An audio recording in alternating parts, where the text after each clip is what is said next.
Assalamualaikum warahmatullahi wabarakatuh. Perkenalkan, saya Ummul Aimanah dengan NIM C1C020076.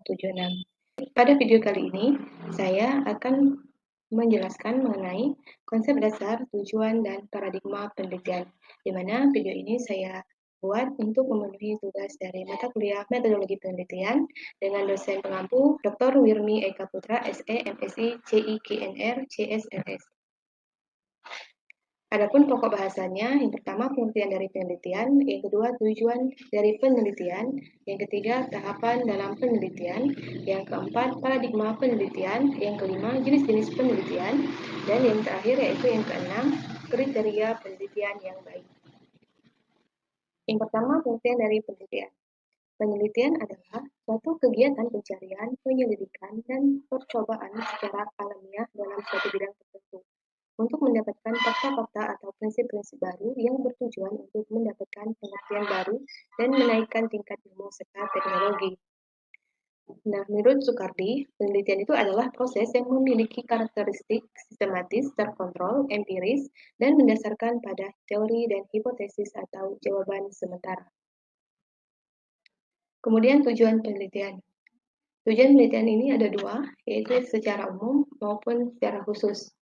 Nah, untuk tujuan umumnya, penelitian ini adalah untuk meningkatkan daya imajinasi mengenai masalah-masalah pendidikan.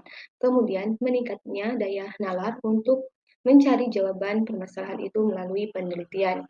Nah, selain itu juga sebagai alat belajar untuk mengintegrasikan bidang-bidang studi yang diperoleh selama perkuliahan yang ada kaitannya dengan masalah yang sedang diteliti.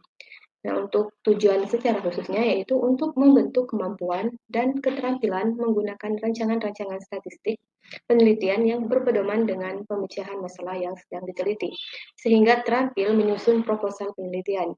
Nah, lebih-lebih yang berkaitan dengan pembangunan dan peningkatan mutu pendidikan.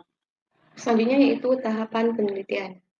Tahapan penelitian yang pertama yaitu menentukan masalah atau objek penelitian. Nah, pertama ditentukan suatu objek penelitian atau permasalahannya. Nah, pada saat ini sudah dapat ditentukan arah kegiatan dan metodologi pemecahan yang berkaitan dengan permasalahan.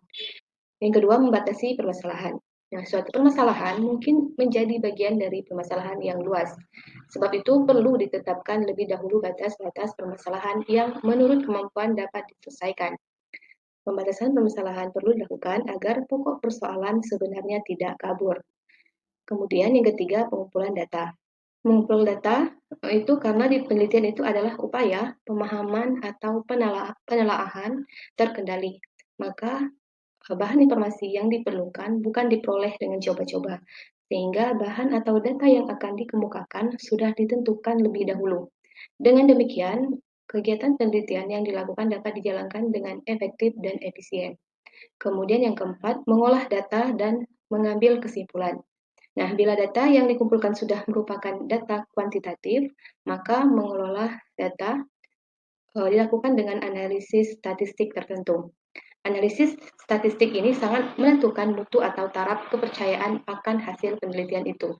Penafsiran hasil penelitian melalui analisis statistik itu dapat dinyatakan dengan angka-angka. Kemudian yang kelima, merumuskan dan melaporkan hasil penelitian. Karena ilmu pengetahuan adalah milik umum, objektif dan terbuka, demikian juga halnya akan hasil penelitian. Supaya hasil itu menjadi milik masyarakat, haruslah dipublikasikan. Publikasi hasil penelitian biasanya ditulis dalam laporan hasil penelitian. Kemudian yang keenam, mengajukan implikasi dari kesimpulan hasil penelitian, dikemukakan implikasi-implikasi atau akibat-akibat penting bila kesimpulan itu digunakan untuk memecahkan persoalan serupa yang dihadapi.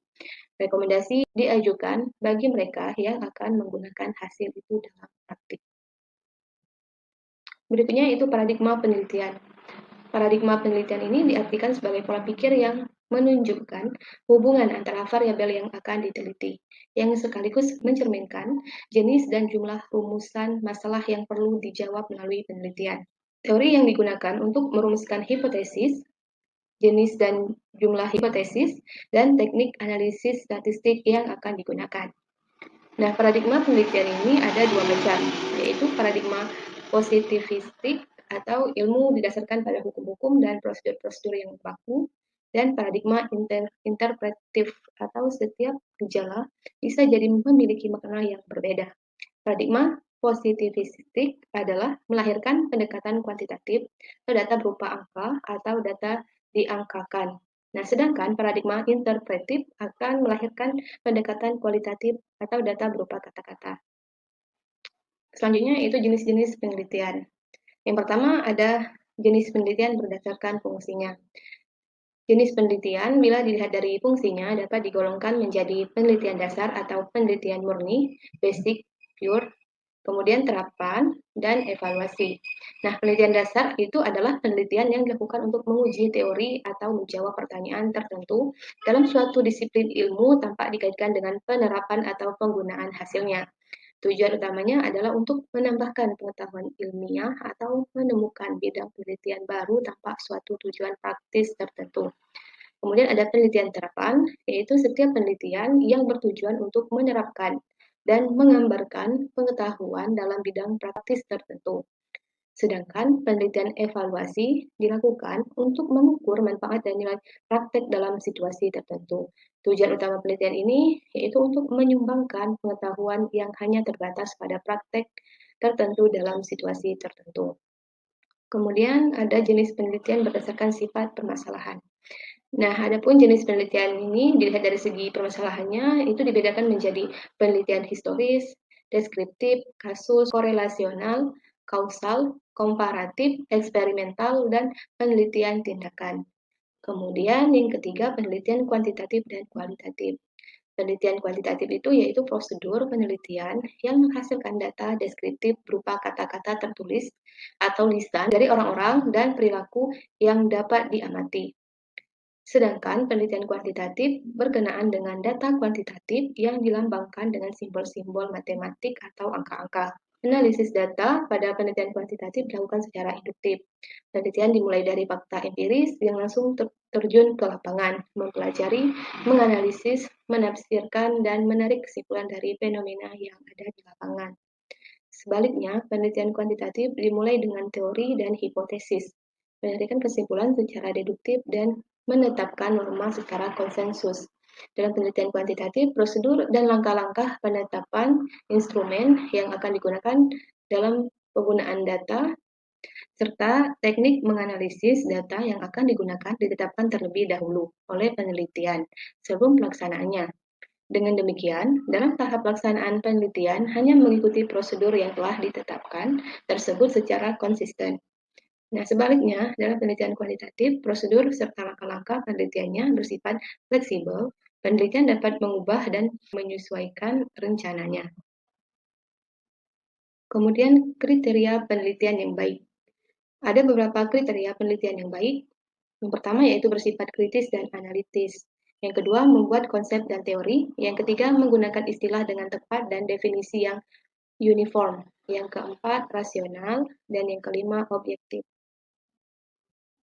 Nah, selain itu, penelitian yang baik juga memiliki ciri-ciri yang berikut ini. Yang pertama, tujuan dan masalah penelitian harus digambarkan secara jelas sehingga tidak menimbulkan keraguan kepada pembaca.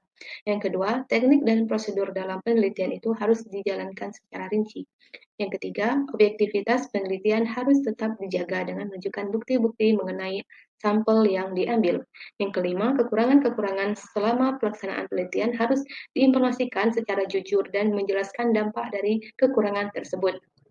Yang kelima, validasi dan kehandalan data harus diperiksa dengan cermat. Dan yang keenam, kesimpulan yang diambil harus didasarkan pada hal-hal yang terkait dengan data penelitian. Demikianlah yang dapat saya sampaikan mengenai materi konsep dasar, tujuan, dan paradigma penelitian. Lebih kurangnya saya mohon maaf, dan saya akhiri. Wassalamualaikum warahmatullahi wabarakatuh.